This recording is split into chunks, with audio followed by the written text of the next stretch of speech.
सर्वांना सप्रेम नमस्कार।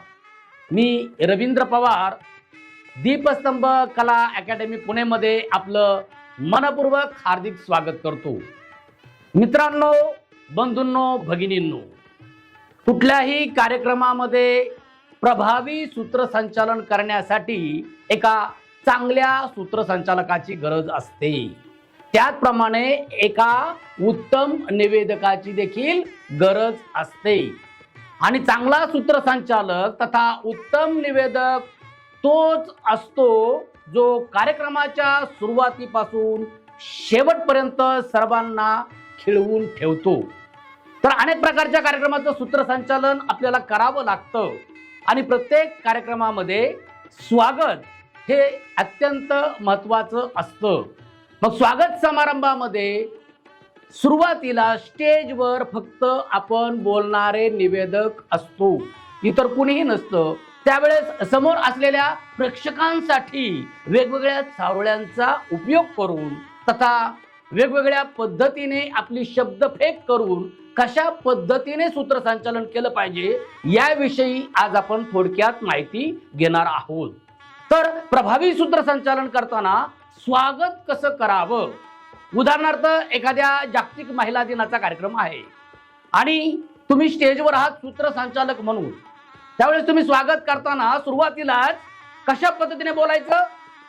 सुस्वागतम सुस्वागतम सुस्वागतम, आगतम स्वागतम सुस्वागतम।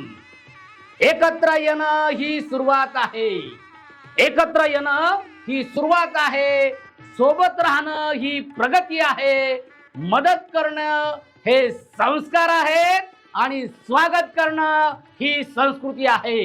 आजच्या या कार्यक्रमामध्ये जागतिक महिला दिनाच्या निमित्ताने उपस्थित असणाऱ्या सर्व सन्माननीय मान्यवरांचं, उपस्थित बंधू भगिनींचं मनपूर्वक हार्दिक स्वागत। ज्यावेळेस आपण अशा पद्धतीने चारोळी म्हणून सर्वांचं स्वागत करतो, त्याच वेळेस काही मान्यवरांचं आगमन देखील सभास्थळी होत असतं। त्यावेळेस काही मान्यवरांचा नामोल्लेख करून त्याच वेळेस त्यांचं देखील आपल्याला स्वागत करायचं असतं। उदाहरणार्थ, आज या ठिकाणी जागतिक महिला दिनाच्या कार्यक्रमाच्या निमित्ताने आजच्या कार्यक्रमाचे प्रमुख पाहुणे आपल्या गावचे सरपंच सन्माननीय अशोकरावजी ढोले पाटील यांचं शुभागमन झालेलं आहे। सर्वांनी जोरदार टाळ्यांच्या गजरामध्ये त्यांचं स्वागत करायचं आहे। थोडक्यात अशा पद्धतीने आलेल्या मान्यवरांचा नामोल्लेख करत देखील आपल्याला त्यांचं स्वागत करायचं असतं आणि असं करत असतानाच अधूनमधून आपल्याला वेगवेगळ्या चारोळ्या देखील टाकत शाब्दिक स्वागत करायचं असतं। उदाहरणार्थ, माता आणि माती, माता आणि माती फरक आहे वेलांटीचा, माता आणि माती फरक आहे वेलांटीचा, एक जन्म देते तर दुसरी कुशीत घेते। अशा या माता आणि मातीच्या पवित्र स्मृतीस अभिवादन करून आजच्या या विशेष सोहळ्यात उपस्थितांचं पुनश्च एकदा मनपूर्वक हार्दिक स्वागत। अशा पद्धतीने आपल्याला स्वागतांच्या चारोळ्या पेरत राहायचं आहे। पुन्हा आणखी कोणाचं तरी आगमन होईल, त्याच वेळेस आज या ठिकाणी जागतिक महिला दिनाच्या निमित्ताने ज्यांना आपण प्रमुख पाहुणे म्हणून निमंत्रित केलेलं आहे, असे आजच्या या कार्यक्रमाचे प्रमुख पाहुणे आपल्या संत गाडगेबाबा विद्यालयाचे प्राचार्य आदरणीय उल्हासरावजी कदम सर यांचं शुभागमन झालेलं आहे। जोरदार टाळ्यांच्या गजरामध्ये मान्यवरांचं स्वागत करायचं आहे। अशा पद्धतीने आपल्याला एक एक मान्यवर येत राहतील, त्यांचं आगमन होत राहील, त्यांचा नामोल्लेख आपल्याला करायचा आहे। परंतु हा नामोल्लेख करत असताना सुरुवातीला त्यांचं जे पद आहे त्या पदाचा या ठिकाणी आपल्याला उल्लेख करायचा आहे आणि त्याच्यानंतर त्यांचं जे नाव आहे त्या नावाच्या अगोदर सन्माननीय, आदरणीय, गुरुवर्य, वंदनीय असे शब्द प्रयोग करून त्यांना या ठिकाणी सन्मान द्यायचा आहे। पुन्हा शाब्दिक स्वागत चारोळ्या भरपूर आहेत, पुन्हा आपण स्वागताची चारोळी घेऊ शकतो। ज्ञानियाचा अनतुक्याचा तोच माझा वंश आहे, ज्ञानियाचा अनतुक्याचा तोच माझा वंश आहे, माझी या रक्तात थोडा ईश्वराचा अंश आहे। अशा सद्विचारांनी प्रेरित असलेल्या सर्व उपस्थितांचं मनपूर्वक हार्दिक स्वागत।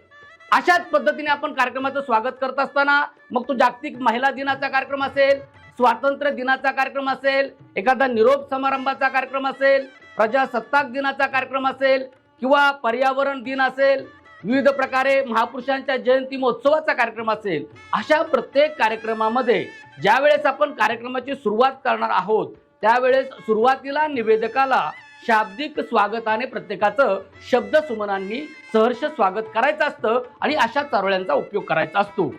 आणखी एखादी चारोळी आपण घेऊया. विसरा साऱ्या आसवांना, विसरा साऱ्या वेदना, विसरा साऱ्या आसवांना, विसरा साऱ्या वेदना, विसरा सारे धर्मपंथ आणि त्यांच्या वल्गना. या घडीला बांधवांनो हीच हृदयी भावना, चला व्यापूया अभिमानाने संस्कृतीच्या पाऊल खुना, संस्कृतीच्या पाऊल खुना. भारतीय संस्कृती ही स्वागताची संस्कृती आहे. सन्माननीय मान्यवरांचं स्वागत करणं, श्रोतृ वृंदाचं स्वागत करणं ही आपली संस्कृती आहे आणि या संस्कृतीचा सन्मान करून आलेल्या सर्व सन्माननीय मान्यवरांचं, उपस्थित बंधू भगिनींचं शब्द सुमनांनी सहर्ष स्वागत असं म्हणून या ठिकाणी आपल्याला लोकांचं स्वागत करायचं आहे. पुन्हा आणखी अशा बऱ्याच चारोळ्या आहेत. तुम्ही नेटवरून सुद्धा अशा चारोळ्या सर्च करून उपलब्ध करू शकता. यूट्यूब चॅनलवर देखील तुम्हाला स्वागताच्या अनेक चारोळ्या मिळतील. बाजारामध्ये देखील पुस्तकं भरपूर उपलब्ध आहेत. तर अशा सर्व गोष्टींचा एकत्रित संग्रह करा, संकलन करा, अशा चारोळ्या तोंडपाठ करा. शक्यतो आपण ज्यावेळेस पुस्तकात बघून किंवा डायरीमध्ये बघून नोट्स पाहून म्हणतो त्यापेक्षा जर आपण हे आपलं जर मुखोद्गत असेल, चांगल्या पद्धतीने पाठांतर असेल तर आपल्यामध्ये एक आत्मविश्वास निर्माण होतो आणि श्रोत्यांचा सुद्धा आपल्याकडे बघण्याचा दृष्टिकोन हा सकारात्मक आणि अतिशय चांगल्या पद्धतीने होत असतो. म्हणून सज्ज सारे लोक आहेत, क्षण आले अमृताचे, सज्ज सारे लोक आहेत, क्षण आले अमृताचे, उजळलेला मंच आहे तेज जैसे पौर्णिमेचे. त्या मनाला ही कळाले, त्या मनाला ही कळाले, भाव माझ्या या मनाचे, गोड मानुनी घ्या रसिक हो, शब्द माझे स्वागताचे, शब्द माझे स्वागताचे. सुस्वागतम सुस्वागतम सुस्वागतम, आगतम स्वागतम सुस्वागतम. अशा पद्धतीने आपण येणाऱ्या सर्व सन्माननीय मान्यवरांसाठी स्वागत करू.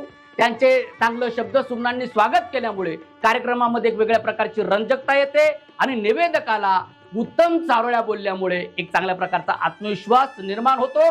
तर कुठल्याही कार्यक्रमाचं सूत्रसंचालन करत असताना सुरुवातीला जर तुमचा आत्मविश्वास वाढवायचा असेल तर तुम्हाला या स्वागताच्या चारोळ्या चांगल्या पद्धतीने फेकता आल्या पाहिजेत.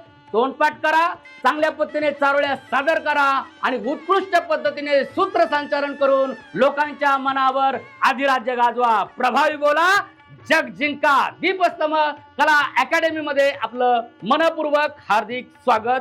पुन्हा भेटूया वेगळ्या कार्यक्रमामध्ये, वेगळ्या चारोळ्या, वेगळं सूत्रसंचालन घेऊन. तोपर्यंत सर्वांना सप्रेम नमस्कार.